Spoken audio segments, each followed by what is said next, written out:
नमस्ते भाइयों तथा बहनों। आज का हमारा विषय है ईश्वर का स्वरूप। आज हम पतंजलि योग सूत्र के अनुसार ईश्वर का स्वरूप विषय के बारे में थोड़ा चिंतन करेंगे। ईश्वर का स्वरूप। क्लेश कर्मों के फल आशय से जो सर्वथा पृथक है, ऐसे पुरुष विशेष को ईश्वर कहा गया है। लक्षण एक, क्लेश रहित। जितने भी इस संसार में दुख हैं, उन सबका मूल कारण यह क्लेश ही होते हैं। जीवात्मा का इन क्लेशों के साथ संबंध होने के कारण वह दुख का अनुभव करता है, लेकिन वह ईश्वर इन क्लेशों के संबंध से रहित है, इसलिए वह दुख रहित है। क्लेश 5 प्रकार के होते हैं। 1. अविद्या। 2. अस्मिता। 3. राग। 4. द्वेष। 5. अभिनिवेश। लक्षण 2. कर्म रहित। कर्म मुख्य रूप से 2 प्रकार के होते हैं। 1. सकाम कर्म। 2. निष्काम कर्म।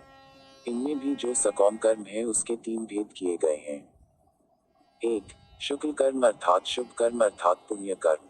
2. अशुक्ल कर्म अर्थात अशुभ कर्म अर्थात पाप कर्म। 3. शुक्लाशुक्ल अर्थात मिश्रित कर्म अर्थात पाप और पुण्य दोनों प्रकार के मिले जुले कर्म। जीवात्मा इन तीनों कर्मों में लिप्त रहता है। वह कभी पाप कर्म, कभी पुण्य कर्म व कभी पाप पुण्य मिश्रित कर्म करता रहता है, लेकिन वह पुरुष विशेष ईश्वर इन सभी कर्मों से मुक्त केवल निष्काम कर्म करता है। लक्षण 3. विपाक रहित। विपाक कर्मों के फल को कहते हैं। जो पाप कर्म करता है वह दुखों को भोगता है, जो पुण्य कर्म करता है वह सुख को भोगता है, और जो दोनों अर्थात मिश्रित कर्म करता है वह सुख और दुख दोनों को भोगता है, लेकिन वह पुरुष विशेष ईश्वर सुख व दुख से रहित अर्थात कर्मों के फल से रहित है। कर्म जब फल देने लगते हैं तो इसी को विपाक कहा गया है, और ईश्वर चूंकि निष्काम कर्म करता हुआ जगत का परिपालन करता है, तो उसके कर्म नहीं बनने के कारण वह सर्वथा विपाक से रहित होता है। लक्षण 4. आशय रहित। मनुष्य के भीतर कर्मों के फलों को भोगने के बाद जो संस्कार बनते हैं उन्हें आशय कहते हैं। जीवात्मा द्वारा सुख दुख भोगने से उसके अंदर उन संस्कारों का आश्रय रहता है, लेकिन पुरुष विशेष ईश्वर संस्कारों के आशय से भी रहित है। जब किसी कर्म के विपाक को प्राप्त होने पर उसके भोगने से उत्पन्न वासनाएं होती हैं, उन्हें योग दर्शन की भाषा में आशय कहा गया है। कहीं कहीं आशय का अर्थ दूसरी तरह भी किया जाता है। कर्म जब तक फलोन्मुख नहीं होते तब तक चित्त भूमि में जो वासना सुप्त रूप से रहती है वह आशय नाम से कही जाती है। ईश्वर कर्म एवं कर्मफल से रहित होता है, इसलिए वह आशय रहित भी होता है, अर्थात ईश्वर में किसी भी प्रकार से कोई भी वासनाएं नहीं होती हैं।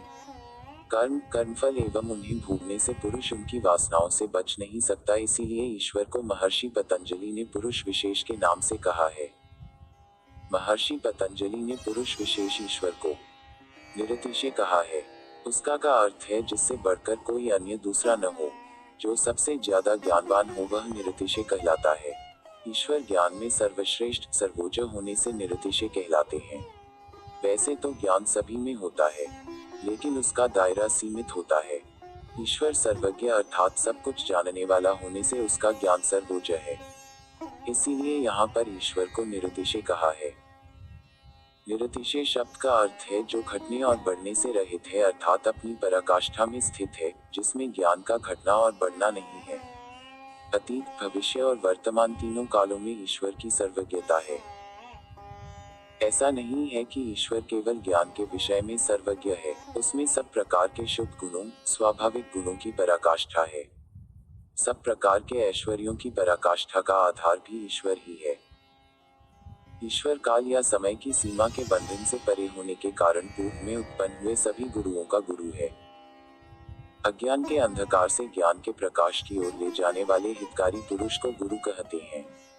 पूर्व, वर्तमान या भविष्य में उत्पन्न होने वाले सभी गुरु काल की सीमा से बंधे हुए हैं। जो गुरु पूर्व में उत्पन्न हुए थे वो वर्तमान में नहीं है, और जो वर्तमान में है वह भविष्य में नहीं होंगे। साथ ही जो भविष्य में उत्पन्न होने हैं उनकी भी समय सीमा तय है। एक समय के बाद सभी को इस सृष्टि से चले जाना है, लेकिन ईश्वर इस समय की सीमा से ऊपर अर्थात परे है। ईश्वर को काल या समय प्रभावित नहीं कर सकते, इसी कारण से वही ईश्वर पूर्व में उत्पन्न सभी गुरुओं का गुरु है। पूर्व में भी जितने ब्रह्मवादी अर्थात ब्रह्म की महिमा कहने वाले हुए हैं उनका मार्गदर्शक भी ईश्वर ही है। ईश्वर ने ही उन्हें सब प्रकार से सन्मार्ग की प्रेरणा दी है।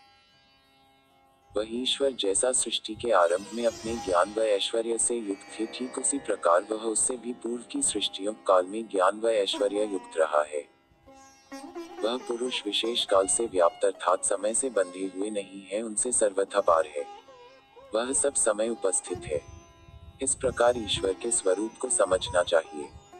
मैं अनुरोध करूंगा इस वीडियो को आप बार बार से सुने। विषय गंभीर है। आपने हमें इतना सुना, उसके लिए आप सभी लोगों का बहुत बहुत धन्यवाद। ऐसे ही हम हर रोज आपको कुछ ना कुछ जानकारी देते रहेंगे और आप उसका लाभ लेते रहे। यह जानकारी आपके सामान्य ज्ञान हेतु है। योग अभ्यास हेतु के लिए आप आपके नजदीकी योग शिक्षक का संपर्क करें। हमारे YouTube चैनल एवं Facebook को सब्सक्राइब करें एवं लाइक करें।